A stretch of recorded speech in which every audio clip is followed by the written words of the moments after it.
ओम नमः शिवाय। श्री लक्ष्मी नारायण रूपमय रेखा सीता महादेव।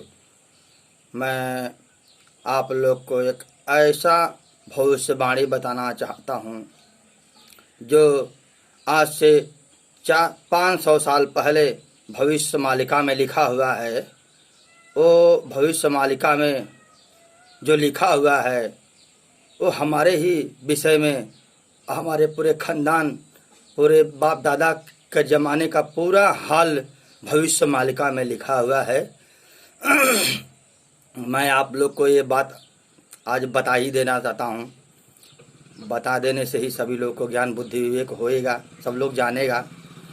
इसलिए मैं विचार कर लिया हूँ कि सारी बातें मैं पूरे समाज में, पूरे दुनिया के अंदर सब बताऊँगा और बता करके सब लोग को ज्ञानी नेक इंसान बनाने के बनाऊँगा मैं।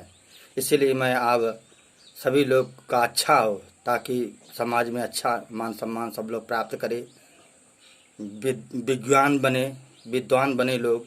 मेरा यही लक्ष्य है।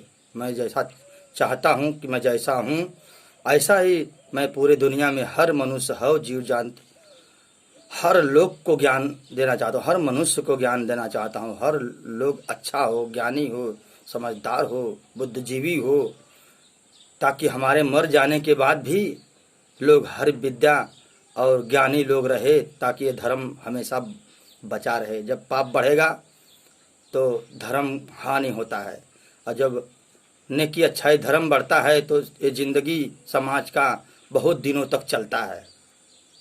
इसलिए मैं आप लोग को ये बात बता देना चाहता हूँ।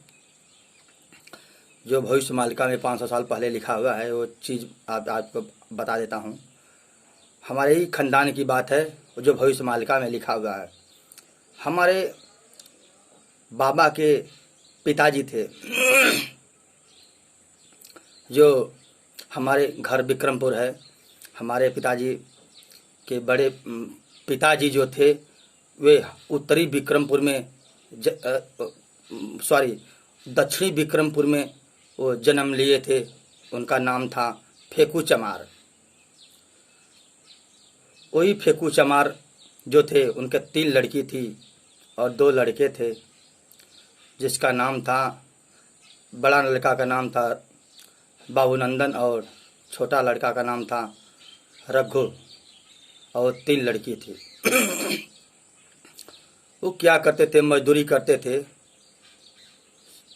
यहाँ विक्रमपुर में बाबू साहब का राज जो बहुत ज़माने से चलता है, आज भी बाबू साहब का ही राज है। यहाँ चमारों को खेत नहीं है, और छोटी बिरादरी जो राजभर हैं और लोग हैं, किसी को खेत बाड़ी नहीं है। यहाँ बाबू साहब लोग और पंडित जी लोग का ही खेती बाड़ी था यहाँ पर विक्रमपुर में। उन्हें वो लोग का राज चलता था। तो उस ज़माने की बात बता रहा हूँ कि मेरे बाबा के पिताजी मजदूरी करते थे, और मजदूरी करते थे तो घोड़ा रखे थे बाबू साहब, और घोड़ा रखे थे तो वो जो है कि चना भिगोया जाता था खाने के लिए। उनको थोड़ा सा लालच आ गया। बहुत दिन काम किए, लेकिन जानते हैं गरीब थे, और थोड़ा सा लालच आ गया। एक मुट्ठी जो है कि चना पगड़ी में बांध लिए। पगड़ी, सर पर पगड़ी बांधते हैं, देखो, वो पगड़ी में बांध लिए। और कोई ठाकुर देख रहा था और वो शिकायत कर दिया, करे वो आपका नौकर जो है वो एक मुट्ठी चना वो फेटा में गठिया लिया है सर पर। और वो बाबू साहब आए और देखे और ऐसा पगड़ी खींच दिए, तो उसमें इतना चना था। अब उसी चने के कारण से अब बाबू साहब ने उनको पहले का जो देखो नाल रखा रहता था, पहलवान लोग नाल लेकर के करते थे, उसमें नाल बहुत 50-60 किलो 70 किलो कुंटल का था। वो पहलवान थे पहले लोग, तो वो उठा करके नाल जो है कि उसके ऊपर पटक दिए, फेंकू के। वो मौत हो गया, फेंकू चमार मर गया, मौत हो गया उसका। बाद में उसका दाह संस्कार किए। हमारे बाबा के जो माता जी थी वो लोग किए। पहले की बात है वो किए। उसके बाद हमारी बाबा जो बाबा की माता जी थी उनका नाम था दीपा। वो दीपा क्या किए कि वो पहले देखो सीता जी देखो ऐसा बांक लेकर कुश का ऐसा तैयार हो जाती है जब रावण आता है, तो वैसा ही कुश का वो बांक गले में बांध लिया वो लोग के नाम से। और यहाँ पर इनका ज़मीन था 12 बिस्सा, वो लोग भी बाबू साहब हड़प लिए। और वो हमारी बाबा के माता जी बाबा को ले करके और वो चले गए अपने नैहर। नैहर चली गई। नैहर करीब 10 किलोमीटर दूर था, उत्तर साइड में था घर से। तो वो चली गई। बहुत दिनों के बाद जब डीह की पूजा होता है, डीह जब पूजने को विक्रमपुर में आई हमारे बाबा के माता जी, तो वैसा ही पैदल, पहले तो गरीब आदमी पैदल पैदल आता था, 10 किलोमीटर 15 किलोमीटर चलता था। तो आई इधर पूजी डीह और पूजा करके जो वहीं आई अपने यहाँ पर महुआ का पेड़ था तो वहाँ सुस्ताने लगी। तो बाबू साहब जो थे वो देख लिए, उसको पहचान गए, अरे वो तो फलनिया है। तो क्या किए कि वो पहचान गए, क्योंकि उससे पहले बहुत परेशान हो गए थे वो लोग, क्योंकि वो मौत मार दिए थे ना, फेंकू चमार को मार दिए। इसलिए उनके घर में दहिना बड़ा बछवा, बड़ा भैंस, बड़ा लड़की, जवान जवान और बड़े लड़के सब मरने लगे। उस खानदान में जो बाबू साहब का खानदान था, सब लोग मरने लगे। जब मरने लगे तब वही बांसदेव करके थे, ठाकुर थे, बाबू साहब थे। तो वो जो है कि इन्हीं को पहचान गई, दीपा को। तो बोली, अरे डी वहाँ पूजा आवे लू, हाय कुल के पूजी। तो गरीब आदमी कहले चलो चलो मैं तुमको ले चलता हूँ बैलगाड़ी से। बाद में बैलगाड़ी से लाद करके लेके गए हमारे आजी को, और सबको वहाँ से जो थे बाबू नंदन करके उनके लड़के, और रघु करके, और आजी को, हमारे यानी बड़े पिताजी के आजी को लाद कर लेके आए विक्रमपुर में।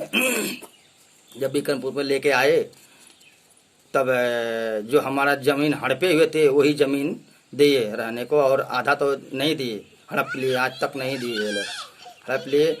तो उसी में अपना बोले कि ये महुआ का पेड़ है, तुम लोग खाने पीने का, और ये ज़मीन में घर बना लो। मकड़ी झोपड़ा लगा करके उसी में मेरे बाबा को और सबको रखे। कुछ दिन के बाद जब बाबा का ने जब दीपा आजी जो थी हमारे पिताजी के आजी, तो वो जो है कि शादी ब्याह किए। तो उसी में इनके तीन लड़के हुए बाबू नंदन को। 3 लड़के में मेरे पिताजी सबसे छोटे लड़के थे, उनका नाम है लक्ष्मण राम। और हमारे जो उनसे बड़े हैं लक्ष्मीराम थे बड़े पिताजी, और उससे बड़े थे जो पतिराम थे, पतिराम बड़े पिताजी। वो 3 लोग थे। 3 लोग में जाके मैं छोटे वाले लड़के में तब मेरा नाम जन्म हुआ। मैं हूँ राजेंद्र, और मेरा भाई है इससे छोटा मेरा अनिल, उससे छोटा है राजकमल। ऐसा ऐसा हुआ। तो ऐसा कहानी है भाई साहब, जो वो लिखा हुआ है कि भविष्य मालिका में भविष्य मालिका में जो लिखा हुआ है कि जब वो बराह क्षेत्र से ठीक उत्तर में वो ब्राह्मण जो है कि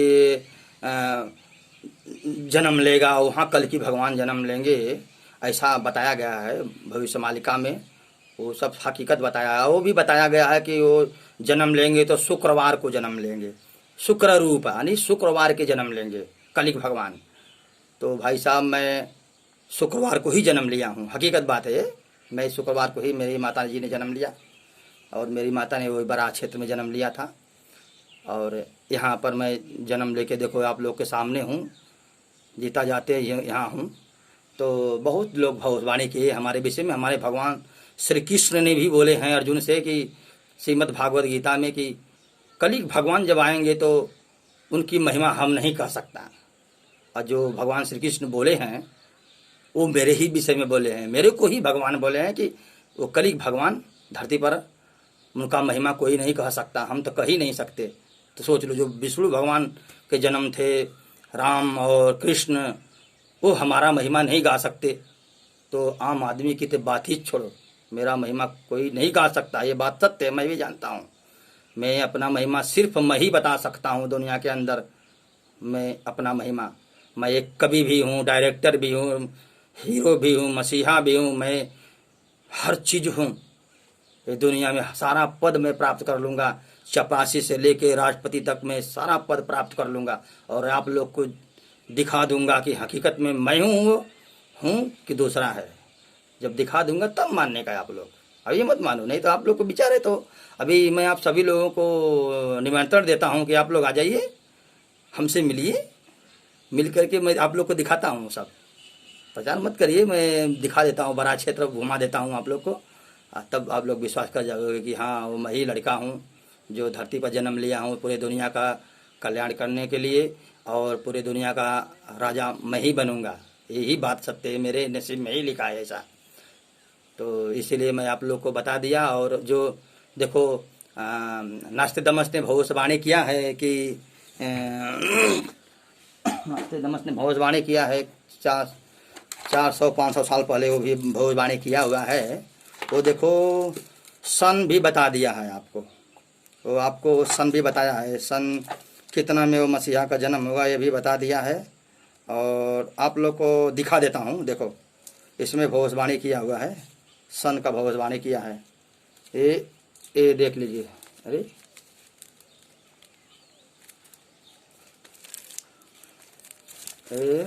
देखो इसमें इस सन का भविष्यवाणी क्या 1976 यहाँ लिखा रहेगा।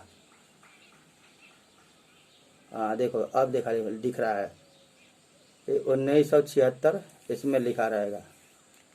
ये देखो, ये नास्तिदमस का भविष्यवाणी है, इसमें लिखा हुआ है कि वो 1976 में जन्म लेगा मसीहा, महान मसीहा 7वां दशक में। देखो इसमें लिखा हुआ है, मैं आप लोगों को बताना चाहता हूँ, देखो यही है। और सन भी बताया है मेरा, और मेरा जो है कि उसने नाम भी बता दिया है, नाम भी आप लोग को दिखा दो, खोजना पड़ेगा। और नाम के विषय में भविष्यवाणी उसने किया है। ये नास्तिदमस का बुक है, नास्तिदमस के बुक में सब जो कुछ देखो, आज़ादी जो हुआ था हमारे भारत का, नास्तिदमस ने वो भी लिखा है कि ऐसा ऐसा होएगा, महान मसीहा कानून बनाएगा। वो बाबा साहब ने जन्म लेकर के वो कानून बनाए थे। तो मैं ये जितना भी भविष्यवाणी है सब, वो सब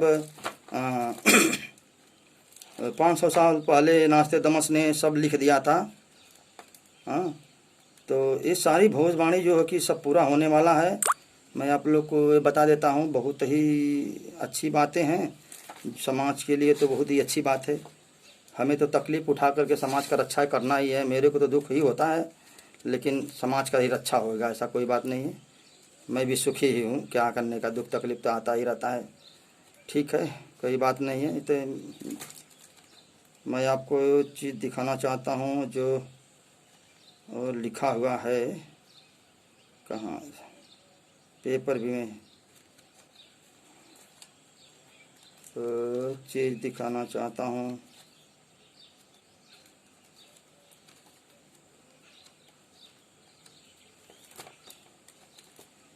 चलो ठीक है, बाद में दूसरे वीडियो में बना दूंगा, बहुत टाइम हो जाएगा। अच्छा, आप लोग को प्रणाम करता हूँ।